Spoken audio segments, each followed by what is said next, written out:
Արոն Քոչարյան, բնակապահով մամասին, արցախցիների, ինչ խնդիրներ, ինչ լուծումներ եք դուք գտնում։ Ես արցախցի եմ, վերջ 23 թվականից տեղափոխված։ Մեր բնակարանը, որտեղ ես այսօր էլ ապրում եմ, արդեն վաճառքի է հանված եւ մինչեւ մայիսի վերջը բանտերը կվերադառնա Ռուսաստանից ու բնակարանը կվաճառի։ Հիմա մենք կմնանք էլի քոչոր կյանքով։ Նայեք, ես չեմ կասկածում այն քանակը, որը կա, որը Հայաստանում է։ 2-3 տարում ամբողջությամբ կարելի է բոլորի հարցը լուծել։ Ամբողջությամբ։ Ինքը տպավորությունը ամեն ինչ անում է, որ դուք ստե չմնաք։ Շնորհակալ կլինենք, եթե ապահովեն։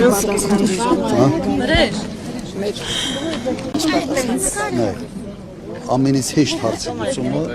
նման կարգի հարցերի լուծումն է պետության համար։ Ես ասենք մենք մի քիչ կմնանք։ Չէ, ուղղակի ասեմ, այս մարդիկ եթե ձեր մասին չեն մտածում, որ $30,000 հաստատ պայմանագրային անգամ աշխատավարձը հաղորդանոց 1000 դրամ աշխատավարձ է ստանում 7 շունչ պահելը հեշտ չի, որ մի հատ $30,000 տուն գնի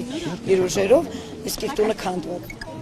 Եթե ձեր համար նեղություն չի, մենք կարող ենք իրար հետ գնալ մեր տուն։ Պետությանը հետևյալ բան է, ինքը սոցիալական շինարարություն պիտի անի, ոչ թե բիզնես շինարարություն։ Կա պետության կողմից սոցիալական շինարարություն, օրինակ աղետի գոտին, իմ ժամանակ վերականգնել են Գյումրին, Սպիտակը, ու մարդիկ փող չեն տվել դրա համար։ Ամբողջությամբ պետության հաշվին շենքերը կառուցվել է, բնակարանները տվել են քաղաքացիների։ Հիմա սոցիալական շինարարությունը հետևյալն է, եթե նման կարգի վիճակներ կա, մարդ տուն չունի, տեղ չունի ապրելու, պետությունը պետք է շինարարություն անի այդ մարդկանց ապահովի, հետ է։ Երևանը ինչ արվում է, բիզնես է։ Ուղղակի մարդ իպոթեկ պիտի վերցնի, իպոթեկան ձեզ ոչ ոք չի տալու, բանկերը չեն տալու, հասկանալի է։ Դրա համար պետությունը պիտի մոտեցում փոխի, որտեղ սոցիալական շինարարությունը Հայաստանում առնվազն վերջի 8 տարում չի արվում ընդհանրապես։ Չի արվում։ Ես չեմ լսում։ Տարիա մենք սպասում ենք այդ պատասխանին, որ մի օր մենք կստանանք մեր տան փոխհատուցումը, ես իմ երեխաները միջև երբ